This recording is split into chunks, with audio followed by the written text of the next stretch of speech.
Scott, tell us a little about Don Jose. Of course. The opera is called Carmen, but we all know it's really Don Jose. No, sorry. Don Jose as a character, I think, is interesting because, as we're discussing, so much happens to him that he kind of keeps bottled up, and he keeps just pushing down and down until finally it explodes. And I think this explosion takes him by surprise. I don't think it's necessarily something that he is aware that he's truly capable of. I think he's always suspected that he has his very, very dark side. But to get, at least in what we see in the opera, to get pushed to that point is really interesting as a character. To start from the very lyrical, beautiful music that is the world of Micaela and his mother. I mean, everything that Micaela represents is beautiful lyricism. And what Carmen represents in his life is this rhythmic passion, something visceral inside of him. And so I think that's an interesting dynamic to play back and forth as a character. His journey is a journey of jealousy, of hope, of trying hard to do the right thing, and coming to terms with the fact that he's just incapable of really producing anything too healthy in this world. Yeah. So it's also a sad realization that for him, happiness, or once he gets what he wants, there's not really joy there. So it's a very interesting kind of relationship. Well, it's a tragic situation in many ways. Now I'm going to jump over and leave you for last, Carmen. David. Yes. With Escamillo, the bullfighter. Yes. Tell me about him. I'm a bullfighter. I get to sing most favorite tune in the opera. Indeed, yes. Many people think that the bullfighter, he's stuck up, he likes the woman, he's playboy, but I think I find him in this opera that he really goes for his true love, because, in the Act 3, he really even trying to give away his life over Carmen, to win over her heart. And he truly loves Carmen, and then it's tragic that at the end he doesn't win over her heart, because Don Jose ended up killing her. Right. I mean, it comes close, because there's a wonderful scene at the end where Escamillo is going to fight the bull, exactly, and Carmen is on his arm. Right. And yet she stays outside. Question. I always have that question. And this brings us kind of to Audrey. It was in the cards. It was in the cards. Yeah, okay. All right. She does say that. Well, There's yeah, I mean, I think in a way, Carmen's very black and white. It's for her, it's for everything in life is very simple. There's the code. There's the gypsy code, and she follows that code to the T, sort of regardless of her heart. The way we've staged it here, there's a moment after the habanera where she looks at Jose before she leaves, and she sees what she's going to essentially see in the cards right in his face, because gypsies don't necessarily need cards to tell them the future. I mean, if they're really spiritually inclined, they can sense things. They have an extra sort of sense, a sixth sense, if you will. Yeah. And I think that's her deal, She sees her fate in Jose. She just sees it, and she knows it's there. There's also an attraction. There's also this visceral thing with her that she has never felt before, but it's essentially because she sees the end of times, with him. Yeah.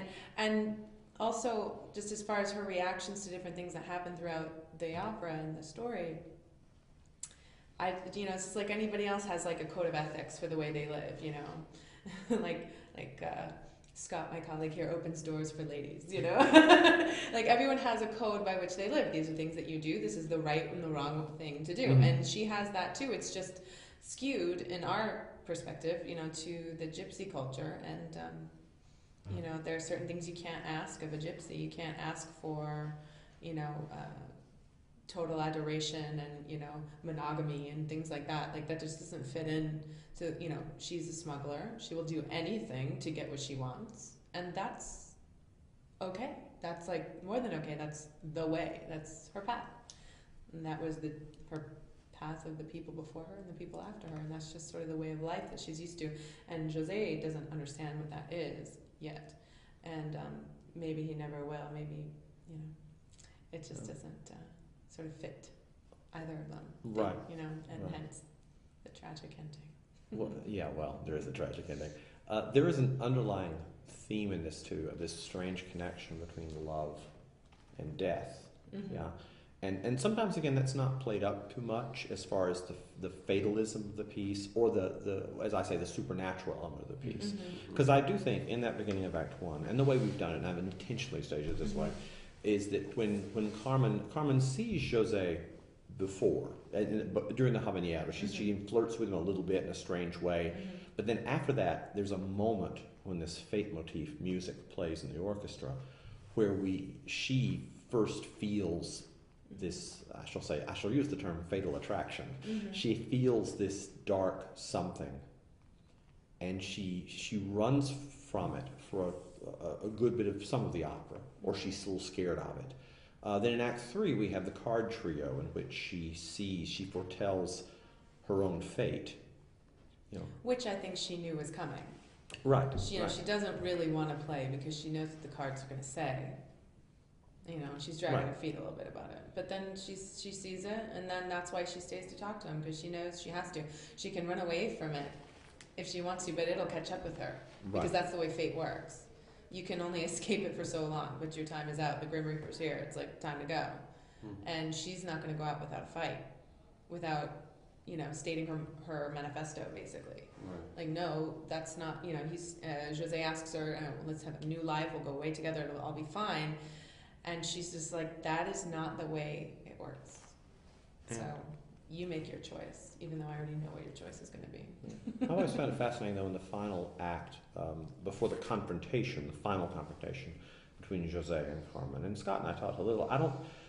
At the beginning of that confrontation, and we've not really staged this yet, I don't think that Jose cannot start that confrontation as a murderous, angry, vengeful person.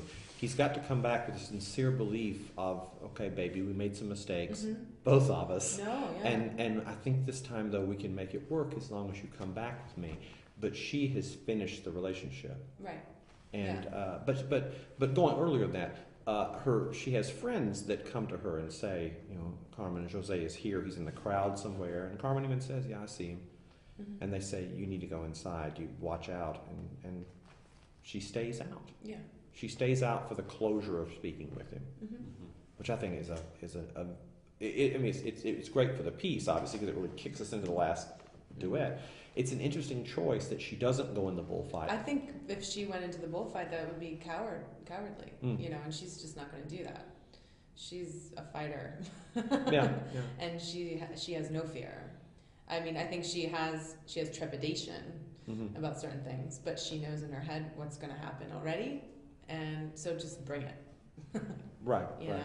Why delay the inevitable? Yeah, exactly. There's that fatalism again. All right. Cool. I want to thank you all for being with us today for this video podcast. Thank you to the cast for being here. Pleasure. Thank you. We're going to be downtown at the Jackson Hall of TPAC on April 14th and 16th on a Thursday and a Saturday. We hope you will join us there and experience this fantastic opera. This is John Hoomes saying thank you for joining us today, and we'll see you at the opera.